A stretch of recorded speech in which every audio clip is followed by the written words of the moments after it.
Welcome back. We're looking at the prospect of change under President Barack Obama, taking into account the state of America's economy and divided society. With us is Howard Zinn, award-winning historian and writer and professor emeritus of political science at Boston University. As we get back to our discussion, I should point out our live station chat is buzzing away. A lot of people in there. Thank you for being in there. We'll try and get some questions out of there. But on the line from the Netherlands, we have Mab. Thanks for your question, Mab. What would you like to ask? Yes, I would like to ask about what will Obama do for the Palestinian and the Israeli conflict? Okay, Professor, this is one issue that's been obviously very high on the agenda for many people across the world. What prospect is there of Barack Obama being more engaged in the Israeli-Palestinian issue? Well, it's not so much a matter of being more engaged, it's a matter of how he will be engaged. Okay. So far, Obama has been very traditional, a traditional politician, and that is playing up to the pro-Israeli lobby and declaring his support for Israel without equally declaring his support for the Palestinian cause. I think there's a possibility for Obama, if he listens to people all over the world, if he listens to people in the Middle East, even if he listens to a large number of Israelis who want Israel out of the occupied territories, there's a possibility for Obama to break away from his traditional views on Israel and to speak out as a true mediator between Israel and Palestine, and to call for the end of the occupation, to call for both the sovereignty of Israel, the sovereignty of a Palestinian state, the end of violence. I think he is in a position to do that now, and I hope he will. London on the line. Celine is with us. Celine, what would you like to ask? Hello. My question to the professor is that you find in the U.S. at the moment there are vast areas of land, such as from where your last caller, one of your previous callers from Texas, where there's currently still a lot of racism. And my question is this something that is passed down generation to generation, father to son? You know, because I can't understand the intelligence behind it.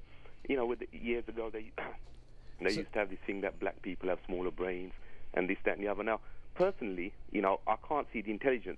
And you would find that there's not many people in the world that got more intelligence or brains than Barack Obama. All right, Salim, let's get the professor's answer on this one. The issue of racism and perhaps that how it's passed from generation to generation. We have to look at this historically. Yes, racism does pass from generation to generation. After all, racism is not natural. It's not inborn.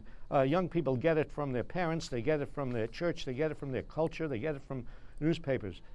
When I say look at it historically, I mean what I just said is true about it, but it is passing less and less. More and more, we are seeing the children of racists turn against racism.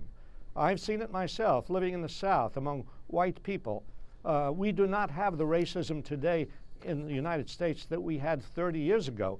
Oh, there is still racism, but clearly the election of Obama and a great number of white people who came out to vote for Obama shows that we have made progress in the slow elimination of racism in the United States. That's a very hopeful sign.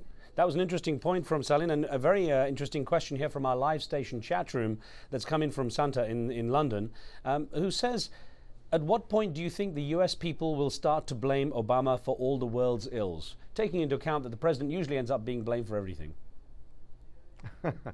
Well, they may blame him if he continues in the same policies. That is, if he continues, for instance, with the war in Iraq, if he does what he foolishly said he would do in the course of the campaign and send more troops to Afghanistan, if he does not take bold measures on the economic front, and therefore we continue wars and we continue having casualties come home and mentally, physically crippled, if we continue to have economic woes, yes, people will blame Obama.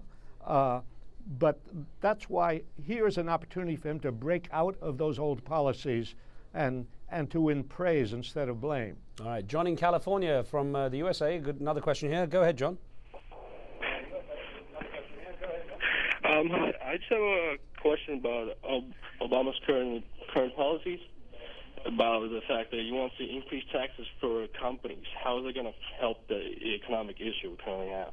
Okay, that's Professor. I guess what John's talking about is the the impact of the taxation policy Barack Obama has, and how you see him actually implementing any kind of economic policy successfully, considering the kind of debt he's inheriting.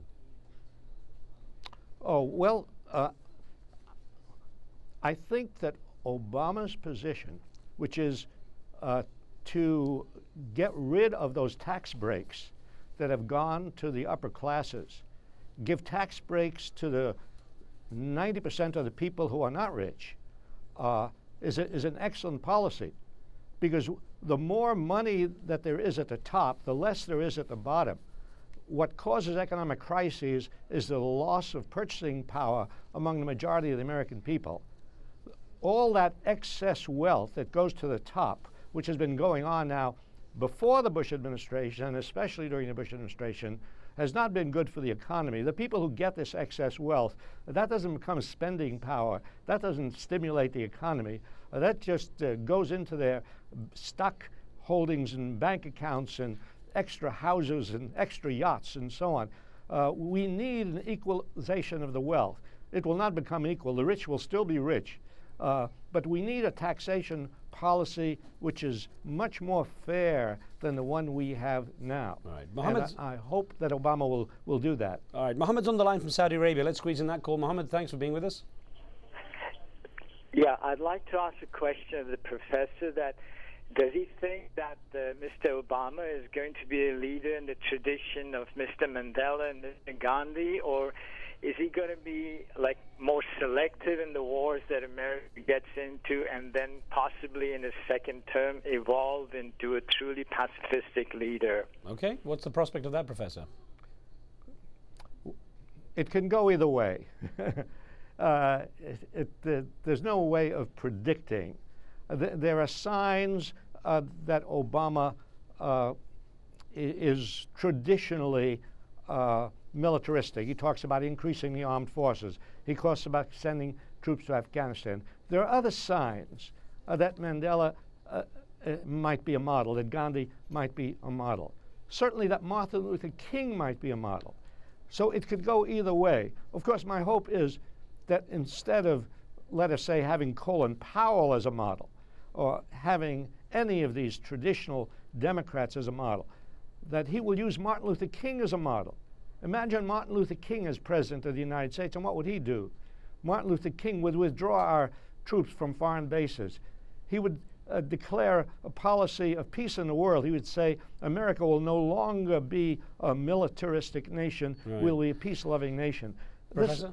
This is a possibility for Obama, and I hope he takes it. All right. Well, sir, I have to thank you very much for joining us and giving us your thoughts on this debate. We'll speak with you again, I hope, soon. Thank you. And thanks for being with us on the next Riz Khan Show. The former Iraqi Prime Minister Ayad Alawi joins us to examine where things stand in his country right now and how an Obama presidency might change things.